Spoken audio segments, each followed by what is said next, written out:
দেখার জন্য আপনি আসছেন,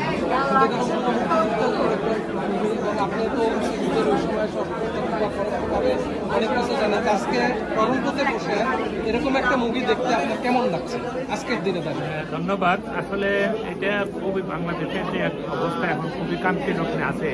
বাংলাদেশে এখন জয় বাংলা, বাংলাদেশের ভিতরে জয় বাংলা বললেই অ্যারেস্ট করে, এরকম একটি মুহূর্তে যেখানে মুক্তিযুদ্ধকে ধ্বংস করার জন্য বর্তমান সরকার একবারে উঠে পড়ে লেগেছে, এমন একটি মুহূর্তে আমাদের বীর মুক্তিযোদ্ধা ডক্টর মনুমুখী, যিনি একজন কাদেরিয়া বাহিনীর ডেপুটি কমান্ডার ছিলেন এবং উনি মুক্তিযুদ্ধ নিয়ে অনেক গবেষণা করেছেন, উনি মুক্তিযুদ্ধ নিয়ে অনেক বই লিখেছেন এবং এখন পর্যন্ত উনি মুক্তিযুদ্ধ নিয়ে প্রামাণ্যচিত্র করেছেন এবং এই উনার প্রামাণ্যচিত্র কিন্তু কানাডা, ইউকে সহ বিভিন্ন দেশে দেখানো হচ্ছে এবং এটি এখন এখানে ওটুয়াও দেখানো হচ্ছে, মঞ্চে রয়েছে, টরন্টোতে এরিতে হলো, এটা আজকে প্রদর্শনী হচ্ছে।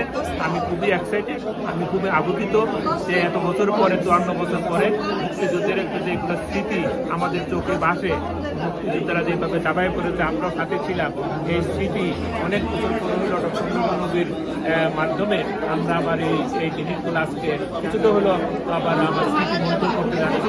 আমি মনে করি যে এটি একটি ঐতিহাসিক দিন আমার জন্য ব্যক্তিগতভাবে এবং টরন্টোবাসীর জন্য একটি ঐতিহাসিক দিন, এরকম একটি স্মরণীয় ঘটনা মুখোজ্জিত করে ভিত্তি করে একটি প্রামাণ্য চিত্র আমরা উপভোগ করার সুযোগ পাচ্ছি এবং আশা করি যে যারা বাংলাদেশে ভালোবাসেন, মুক্তিযুদ্ধকে ভালোবাসেন, মুক্তিযুদ্ধের বাংলাদেশ দেখতে চায়, তাদের জন্য এই মুভিটি অত্যন্ত তাৎপর্যপূর্ণ এবং সহায়ক। তাদের মনে এটি থাকবে, আমি বিশ্বাস করি মুক্তিযুদ্ধের স্মৃতি আবার দেখার সবাই সুযোগ পাবে।